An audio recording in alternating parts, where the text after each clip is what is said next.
Hello everyone and welcome back to the Find Your Feet podcast, a weekly podcast show hosted by me, Grace. And me, Abby.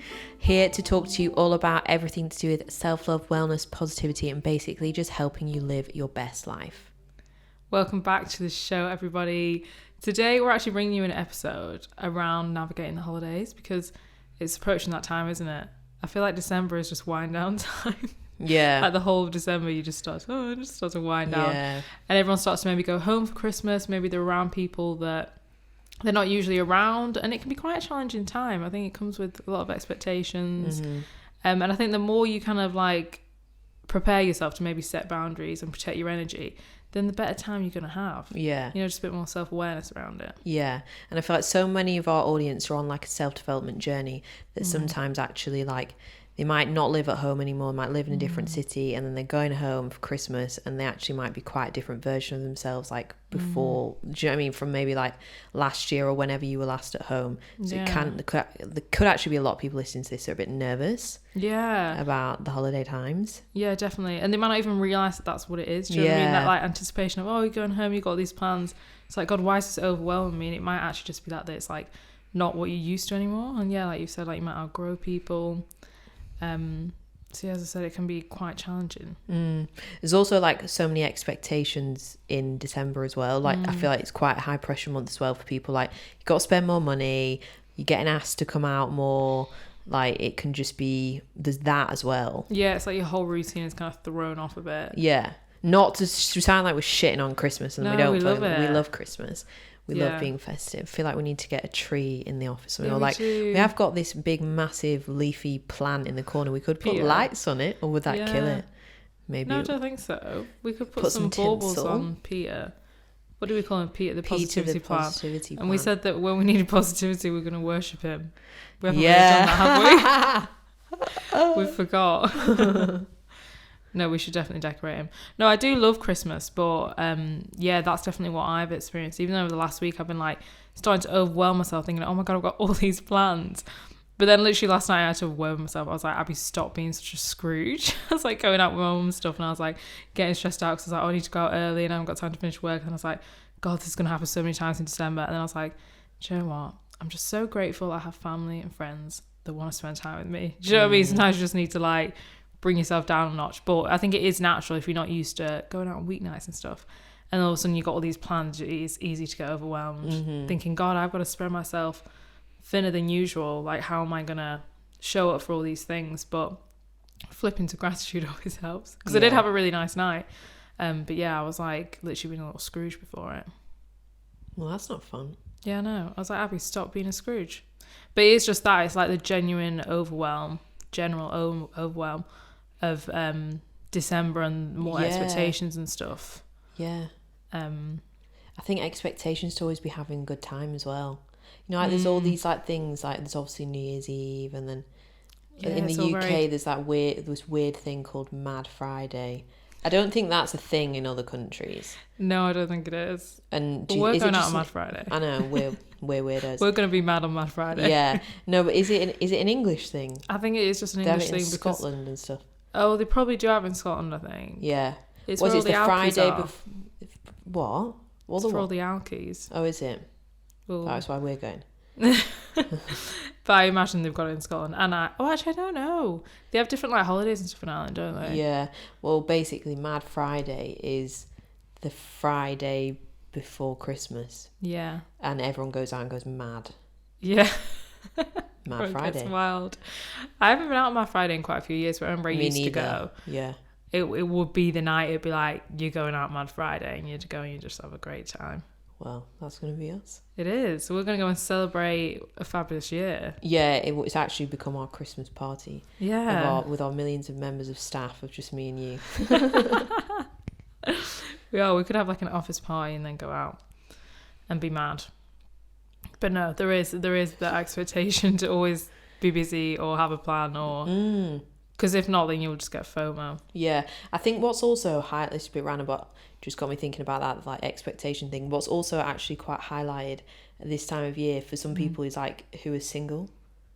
Oh yeah, definitely. Depending on whether you're happy being single or not, like maybe you're not happy being single, maybe you've been through a recent breakup, or or something, or maybe you've lost someone. Like basically Christmas comes around, and because it's that time of year where people getting together, if it is someone that's passed, you can really remember that, and that can be really hard. Do you know what I mean? 100%. But also like relationship status wise, like a lot of people can feel a bit if they're like single, because there's a lot of it's quite coupley. Do you know what I mean? Yeah, so coupley.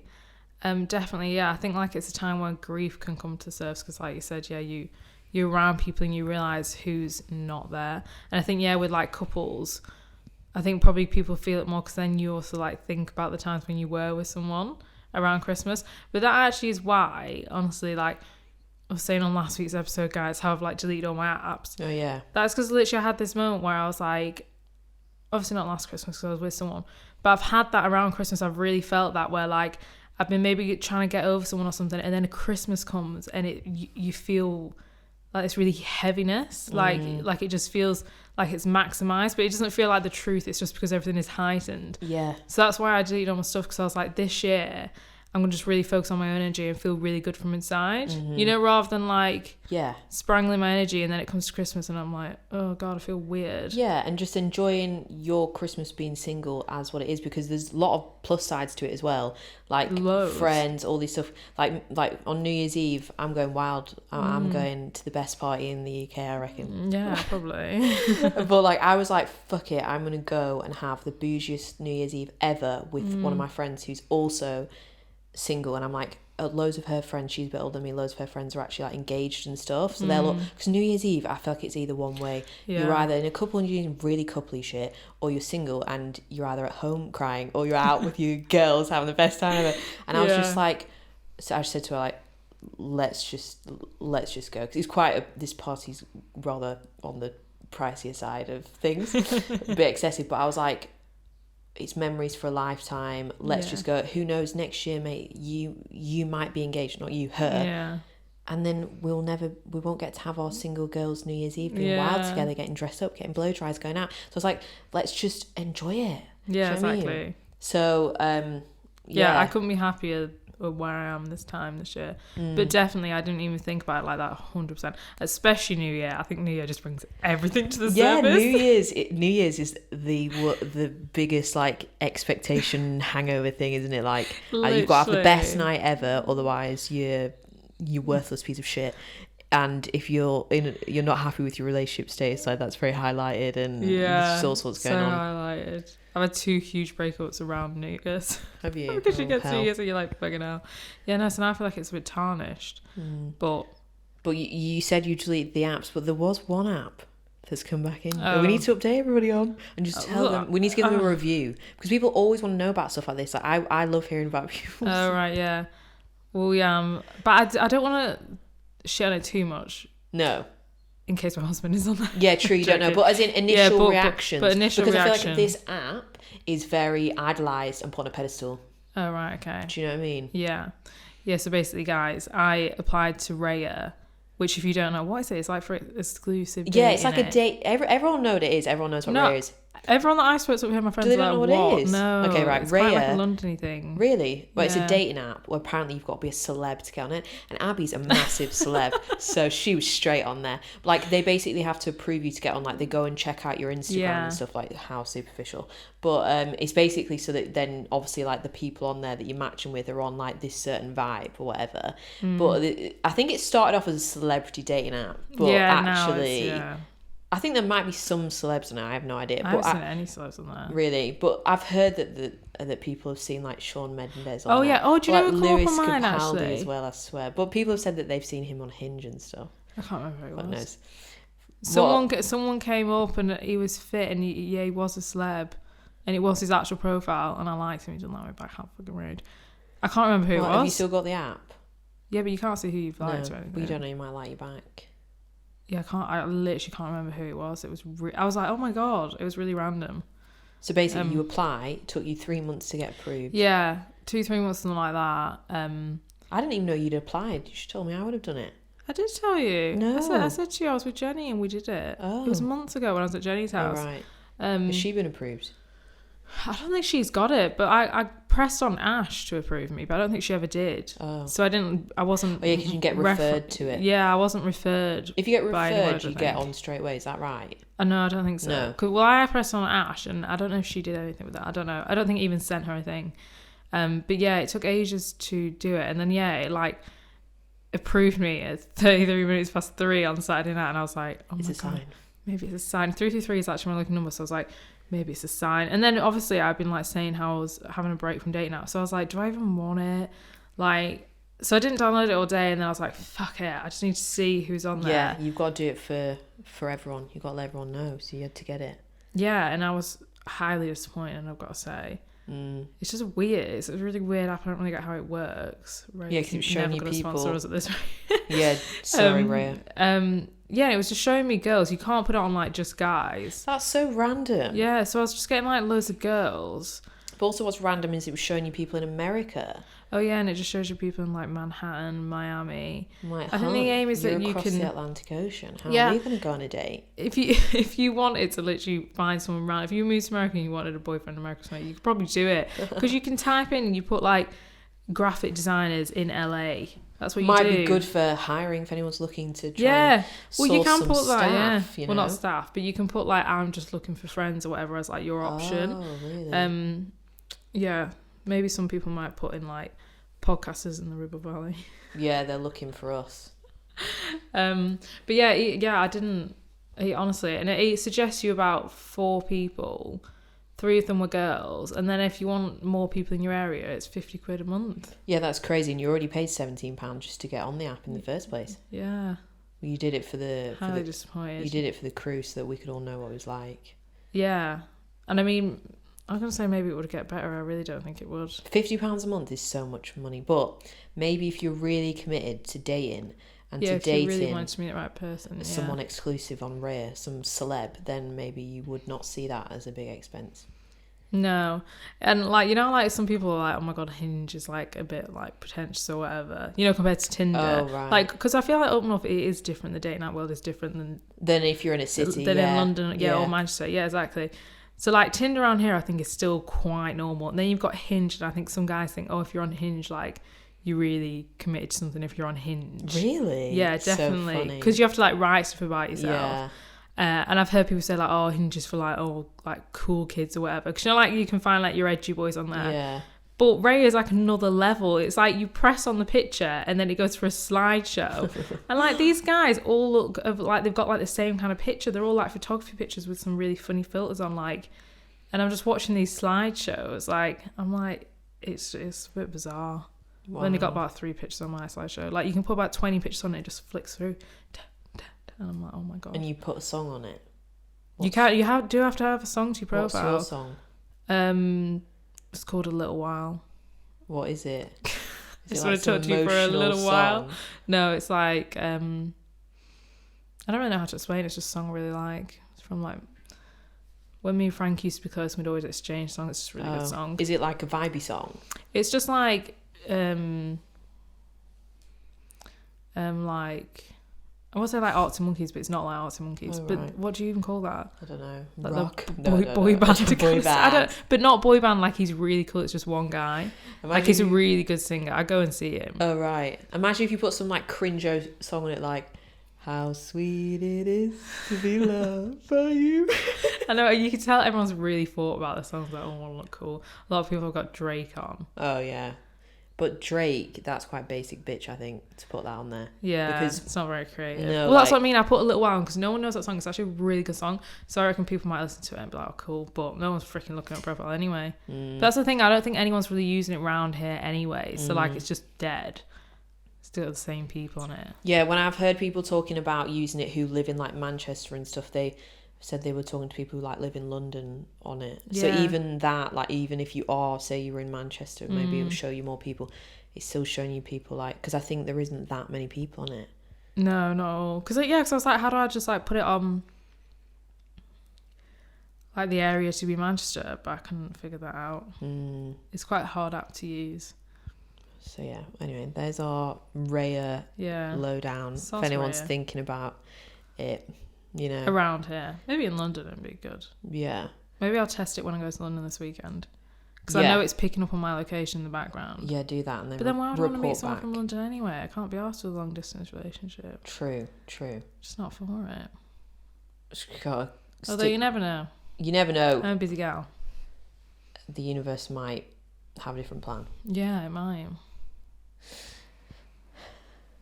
Here we are talking about dating again. Okay, let's go into navigating the holidays. The holiday season. The festive period can bring up a lot of emotions or grief or just some uncomfortable feelings. I feel like it heightens things that may be already going on underneath the surface. There's a lot going on. There's quite a lot of pressure, and it can just be a little bit of a difficult time for people. And if you feel like that is you're kind of struggling a little bit mentally and you aren't really sure what exactly it is that's going on with you, or you just feel like you need someone to talk to, but you're not really sure who to actually turn to, we have the perfect resource for you. The sponsor of this podcast is BetterHelp, and BetterHelp are a professional, secure online therapy service. So wherever you are in the world, you can use BetterHelp. So it doesn't matter what country you're in, as long as you've got a Wi-Fi connection, you've got a phone, you can use their app, or if you've got a computer, you can use it on there. You can get matched up with a therapist in only 48 hours of signing up for an account with BetterHelp. And I know that this time of year can also be quite an expensive time of year. There's a lot going on. There's a lot of presents to buy, a lot of social things that you've got to attend. But BetterHelp is a much more affordable option of therapy. It's a lot more affordable than your traditional face-to-face therapy. And they are also very kindly giving our listeners a 10% off your entire first month of online therapy with BetterHelp. But also, if you are really struggling, there is additional financial aid on top of that BetterHelp will give you, because they really want to eliminate all the barriers to people getting help, getting the support they need, and becoming the happiest version of themselves. So if you want to start your therapy journey with BetterHelp and get some support from the comfort of your own home with a nice little 10% discount, just head to the link betterhelp.com/finding your feet. That's betterhelp.com/finding your feet, where your discount will automatically be redeemed. We've left the link in the show notes. You can easily go in there, click on there, fill out the questionnaire, have a little feel of the website, see what it's all about, and then see if you want to go ahead with starting your therapy journey. But therapy's been a massive part of both of our personal development journeys, our personal growth, managing all the challenges of life and just growing up and finding your feet and everything. We wouldn't be the girls that we are today without it. So if you feel like you're ready to take that step, just head to betterhelp.com/finding your feet. So when you go home for Christmas, as everybody does, you usually find that you end up acting like a 14-year-old version of you again, or maybe even younger. And you're just like, what the fuck am I doing? What's happening right now? Like, I definitely have done it so many times with like my older brother. It's so weird. I'll just go back to being like, I'm like literally like 8, trying to wind him up. And to be honest, he joins me at that age, and it's very strange. And then I leave the situation and I think, what the fuck is going on now? But there's this, it's a thing called emotional regression, and we had Britt Frank, who's a psychotherapist, on the podcast like a few episodes ago. Well, no, it was actually quite a while ago now, a few months ago. Very popular episode. It's called Feeling Stuck. We asked a psychotherapist what to do. If you want to go and listen, Britt Frank. But anyway, she started talking to us about it, this concept called emotional regression, and it's where you go back to like your home environment or whatever, and you basically regress in age emotionally. So you actually do start to act like the child version of you, not the adult version of you. So I think so many people can go back home for Christmas and start acting different and be like, what the fuck's going on? Or you end up in like arguing with your family or like something, I don't know, you end up feeling like you just don't feel empowered. You just it's just different, it's weird, and you're like, what is going on? What's actually going on is emotional regression. But then if you know that, when you go back to visit people this Christmas, you can have that in your head, so that if it does start to happen, you're aware of it, and you can just choose, do you know what? I am not going to emotionally regress to my 8-year-old self right now. I'm going to tell my uncle, who won't stop asking me why I'm still single, to shut the fuck up, eat your potatoes, I'm loving my single life, see you later. You know? Yeah, no, exactly. I think it is just the self-awareness that, like, once you know what that is, you start to build the self-awareness. Yeah. And you can see yourself doing it. And I think the only way you really kind of like heal in that moment is literally just by, like you said, not doing it, or like catching yourself, because it's so unconscious when you flip into that, because you got to remember that like your family or those people may be triggering a part of you you're not even like that aware of. So all of a sudden, because when you're out of the situation, like you don't realize. Yeah, exactly. Like they were saying earlier, you can only heal the wounds of a relationship in the relationship. Sometimes you can only heal if you've got like a wound in around with your mother or your father or something. Probably when you go home Christmas and you're around them, things are going to come up, so you can actually show up for your inner child in a new way and actually heal that. But yeah, all it is like in those moments, like actually standing up for yourself and being in your voice. Like that is the healing. You know, some people think they're like, how do I heal this huge wound? Like, what do I do? But it's like, you can work on healing it without anyone even knowing what the hell you're doing. Yeah. Like, it's just that self-awareness in yourself and thinking, I'm not going to self-abandon this time. Like, I'm actually going to stand in my truth. No, it's so true, because because it like emotionally regressing, you're like, it's your inner child coming out and taking over. And that can literally happen when you're 45, 55. It doesn't matter. Like, it doesn't stop once you get past a certain age. Like, you can be really old and still be doing this. But you're probably a self-aware queen or king listening to this podcast. So you guys are probably thinking, I don't want to fucking do that. So, like, literally, you go back, you get triggered, and when you get triggered, it is your child showing up. But then if you in that moment like know about this emotional regression thing, know that this happens, and then just be like, no, I'm going to let my adult take over here, because I am an adult. I might be back here in my home, I might be back around my family, but it doesn't mean that I'm not my adult self anymore. And it is actually so healing to just like either whether it's a boundary that needs to be set or just something, just telling someone no, like that can do like huge amounts of healing for you when you get like back to your life as well. Like there's been times like over the past year when I've done that, when like a family member has like triggered me back from like a situation from when I was younger. Like I repeated it now like as an adult, but as a kid, like I couldn't do anything, because you're kind of like a kid, like you don't have the rationale yet, you don't have an adult self to see the truth of the situation, or know that actually no, that's not right, and you need to have a boundary, you need to stand up for yourself. So then as an you know, because sometimes people obviously they don't work on themselves, no shaming people here, but like they don't change, so they'll end up maybe being how they were with you then, even now, like their patterns don't change, but it's like, how can I respond differently? Because you have a level of control over like how someone impacts you and like how they infect your energy and stuff. Like obviously some people are full on like energy intruders and like they walk all over you and like but you can, as an adult now, like you can like heal your inner child just by, in that moment where you're getting triggered, instead of remaining triggered and remaining emotionally regressing, you just say no, or whatever it is that you need to do, you say that. And then that also, I think, starts to change patterns of behavior anyway with the other person. Like say it's a family member and it's been maybe a toxic dynamic you've always had, and then you go home for Christmas and you think, oh God, this is going to start again, or something, we'll be back in the same environment, it's going to happen again. But you can start to set the tone of this new sort of dynamic between the two of you by being that empowered adult and not letting the emotional regression take over. Yeah, because it's so subtle as well, and Very like the other subtle, person will pick up on that, and it sets a new tone. And even though like it is uncomfortable, I think anything like that where you have to grow, and as well, like I think when you get around people that like you used to be around, maybe you've done work on yourself, like it's really easy to slip back into maybe old patterns or old ways of talking to each other. But and it can be really uncomfortable to change your pattern, because people around you probably won't like it. If they're playing their old games, like they're not gonna like it, and it can be freaking awkward, but it's always worth doing and setting your boundaries, because that's how you're gonna learn and grow. And as I said, it's really subtle how you show up differently, but people do pick up on it. And they will like understand that actually no, this isn't okay. And that's just how people learn to be around you when you're setting those new boundaries.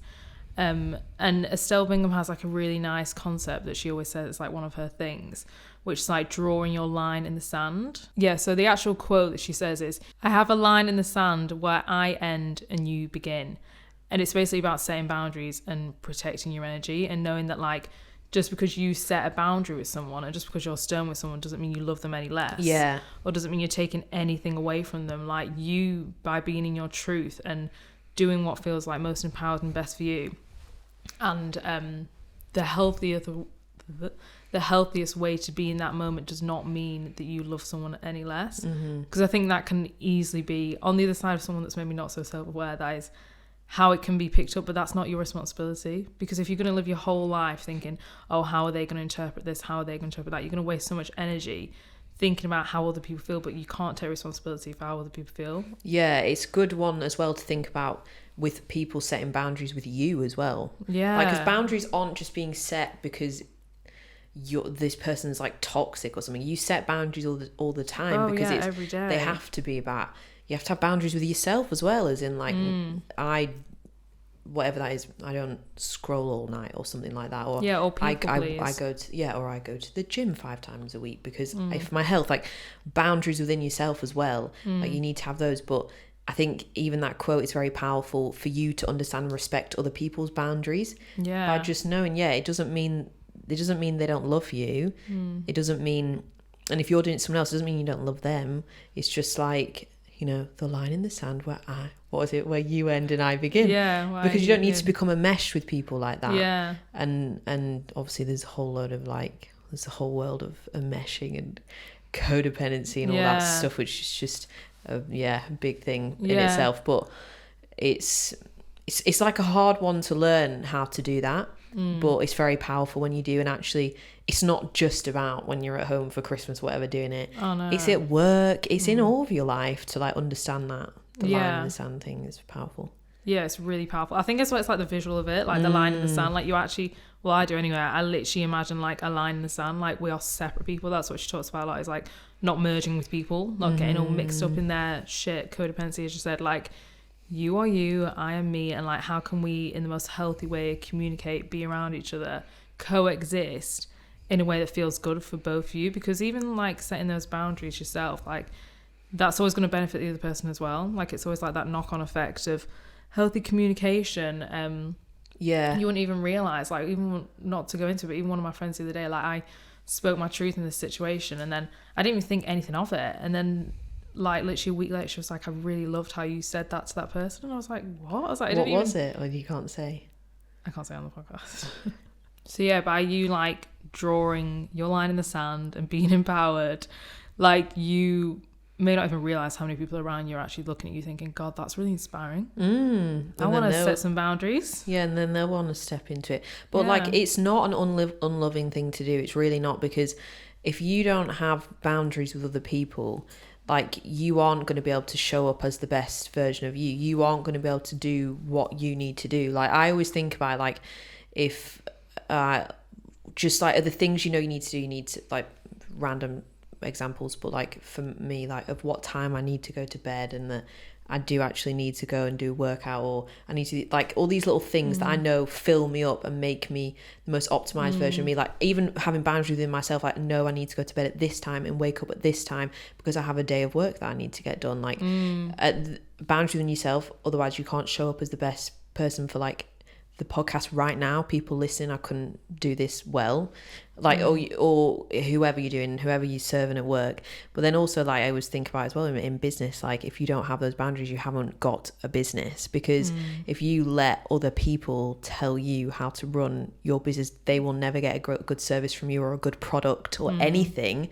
You have to really have self-trust and boundaries, and it's very uncomfortable sometimes to implement them, but it's so essential. But the quicker you can learn how to do it, the better your life will get. And just actually remind yourself about that line in the sand thing. Doesn't mean I love you anymore, like any less, but there's a line in the sand where you end and I begin, like, is very powerful, because it means you can sit there in that moment when you feel really fucking awkward and maybe you feel bad, maybe you default to codependency and you're like telling this family member at Christmas like that actually they're draining you and you need to just go and have a bit of time to yourself or something like that, and you feel so bad, you feel like, oh, they're going through a hard time, like I feel do you know what I mean, you feel like you're doing all the empath stuff, you're like, oh, they're going through such a hard time, like, I feel bad, I can't say this right now, or something like that, like, but you can't serve them, you can't help them anyway unless you like, so it's really not an easy thing to do. It's all this stuff is so much easier said than done. But once you just start doing it a little bit, and maybe you can start at the Christmas period when you start emotionally regressing. That's your first opportunity to just do it. That one little moment at the dinner table and just say, I'm actually really happy in my life right now, thanks. Or like, you know, when people like, because I don't know if you've seen that trend on TikTok, because it's just been Thanksgiving in America, and obviously they go back and have like a big, everyone goes back to their families for it, and they have like a whatever, like basically like what we do in the UK, like a Christmas meal, Christmas dinner, and it was like videos like, why did you leave the table, or like leaving the Thanksgiving, the table at Thanksgiving, and it was like all like people have obviously gone back home for the holiday, like they're probably in their 20s, like 30s or something, like obviously living away and building their life, and they've come back to like their hometown, their home place, and then they're there, and like the questions come in. It's like slow-mo videos of people getting up off the table, but it's like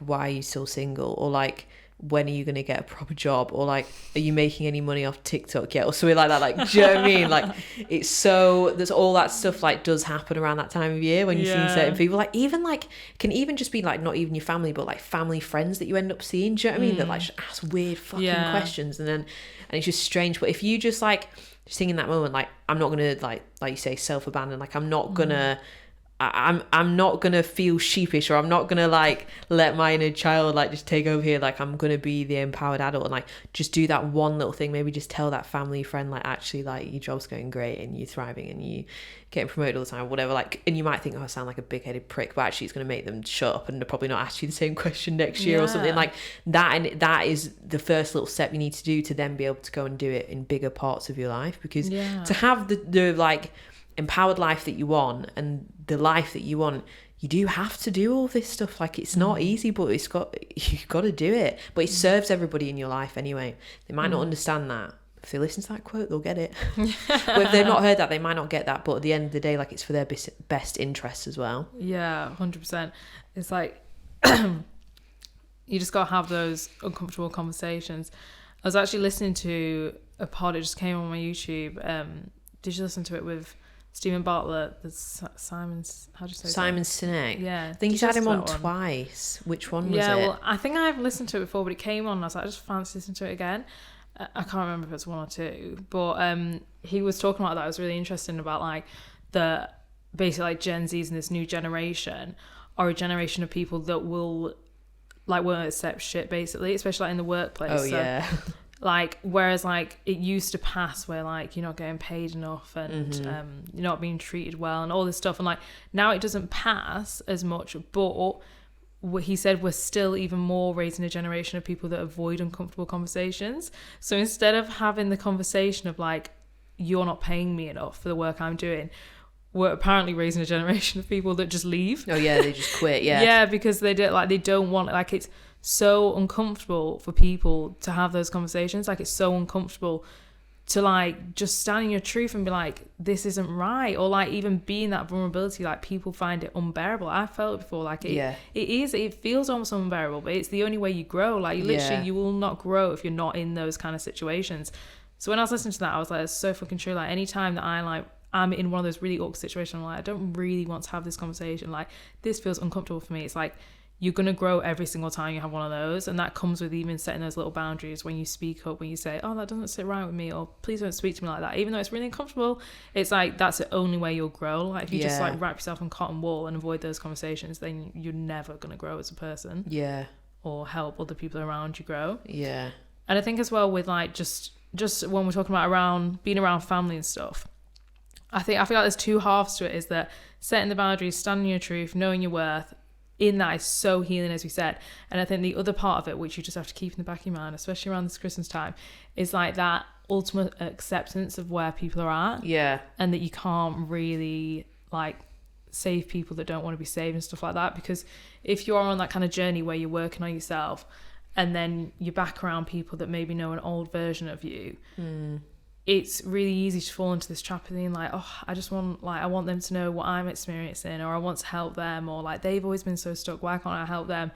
But it's only ever going to be a drain of your energy if you know they're never going to change. Yeah. And like, when I was listening to this Joe Rogan, like, what was it, Joe Rogan's like motivational video. I love motivational speeches. Yeah, you do. But it was that one I sent you. I was like, because he is really motivational, to be honest. And then there was another one which was like 40 minutes long, I think. And he said it was so simple what he said, but I was like, it just really landed for me. It was like, if people aren't willing to invest any energy to change themselves, then don't waste any energy trying to help them change themselves. Like, do you know what I mean? Like, if you know that, like, don't get me wrong, giving advice and stuff is great and being there for people, but if you know maybe a family member that really is not invested at all in changing themselves, but you feel like you like want to give advice, you've learned all this new stuff, you want to change them, it's like sometimes that is going to drain your energy, and you've just got to know that self-awareness to actually park it and be like, I'm just going to accept you where you're at. Yeah. And maybe I don't like what's coming out of your mouth. Maybe that doesn't align with what I think, but you can set that boundary in the moment, accept where they're at, and just leave that there. Because sometimes when you get into that whole dance of I'm going to try and help you when they don't want to be helped, it's such a drain of your energy. I sometimes think in that moment as well, like, you actually don't always know what's best for that person anyway. No. As I remember, a therapist said that. It wasn't to me, it was actually to my friend, and she told me, I was like, wow, that's powerful. But like, for you to assume that you know what's that's in that podcast with Simon. He was saying that, really, yeah. He was like, because then it's down to you. Like, how would you know what's best for them? Don't put that weight on your shoulders. Exactly. Live your life. Exactly. Yeah. So it's a drain of your energy on that side as well, as in like, you don't actually know. Like, you probably have a good idea, but you don't actually. So like, just don't even bother picking up the brake. Yeah. Do you do this? Honestly, this does my absolute head in. Whenever I go out, like, or it's just say I go out for a drink or something, I start I don't psychoanalyze everyone, but like, do you not do that? I haven't been really out in so long. Mad Friday, let's see. Everything through the lens of like childhoods people. Now. Like, really? And I've heard, who was I speaking to about it the other day, and they were like, oh, I do that all the time. Like, because we're always talking about like, oh, the childhood trauma, I'm learning new things, and then, I'm like, I see like maybe a couple that I don't know, or like these dynamics, and like, not in a nasty way, but I like break it all down in my head, and then I'm like, Abby, stop thinking of this. Yeah. It's really annoying, I've got to say. What, like to strangers or people that you know? Both. Just both. Like, I'll just be like, oh, isn't that, like, I find it fascinating. I'm like, well, actually, I know that guy, and I know like his mum was like this, and I'm like, because then I'm like, oh, in the past, like, I'm like, I never put two and two together, but now, like, as in kind of in a compassionate way, I'm like, oh, that's really obvious why maybe you've gone that way in life, or you've done this, because like, it just makes more sense. It's fascinating, but it's actually really frustrating when you're just trying to have a drink. I think it's because like when you fill your brain with quite a lot of knowledge about stuff like this for your own personal healing, you can't help but then sometimes see the world through that lens as well, and that's exactly what it is. And your brain is just like connecting the dots. You're just like, not right now, brain. And they probably do it for something else which I'm not aware of. Do you know what I mean? Another aspect of life. I don't know why I even said that, but I do find myself doing that. Interesting. Well, on Mad Friday we'll have to see. I'll check in with you in the evening. How are you finding it? Are you psychoanalyzing any of the people? Bored of psychoanalyzing everyone now? No, there's like the other side of it as well, of like being around people that maybe you've outgrown, and then you're obviously thinking that you might know what's good for them to whatever, but also the other side of that is when you come, because maybe like you've been at uni or something, or maybe you've moved away and you've like, because usually when you have that experience of like leaving your hometown, you do grow a lot and change as a person, and then you come back for Christmas and maybe you've seen your friends or something that were like your hometown friends you've not seen for a while, and you can then be back around them and maybe feel quite different because you've changed as a person, and then when you're back around them it highlights that maybe you didn't realise quite how much you had changed until you're there being mirrored with them, like in your own head, not obviously like actually being like compared, but you know what I mean, like just maybe feeling like you can't relate to them as much or something, and that can feel very confusing and quite lonely, and that's something that happens like around this time of year as well. And like when I found this before, I've actually felt guilty about it, because you're like, oh, why don't I like relate as much to these people anymore? Like, am I letting this friendship go? Is it my fault that this has happened or something? And it's like, no, that is part of life. Like, you will change, you will grow, you will outgrow friends, things will change, dynamics will change, like, and it's life, and it's fine. It's absolutely fine. It's so normal, and you don't need to feel bad about it. It's not your fault. It's natural. Like, it's just natural. Yeah, no, totally. So I feel like there's lots of little tips in there on how you can show up differently this winter, December. And like get to New Year and not feel like you've been hit by a bus emotionally, you know, because you just really just self-abandoned and taken out yourself. Like, you can really just show up for yourself in those small, tiny little moments. Even if it's uncomfortable, like, you can go back home, maybe if you not like back home, like back to your normal life after seeing your friends, after seeing your family, and you can actually think, I'm really proud of myself. Yeah. For how I showed up. Like, that actually felt really good. So let go and have fun, guys. Yeah. But don't forget your boundaries.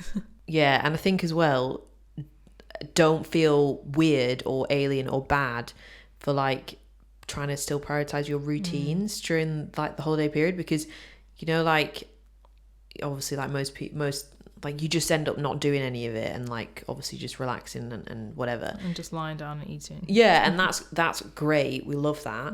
But if you know in yourself that like without maybe your journaling practice or your meditation or whatever it is, you kind of like get on the edge a bit, just keep that level of like discipline as well, I think, for yourself. Even though it's Christmas and stuff, like still take care of you. You don't need to completely abandon it all. Yeah, exactly. Yeah. And that's how you get that new year and actually feel good. Yeah. And not feel awful because you've abandoned everything. Yeah.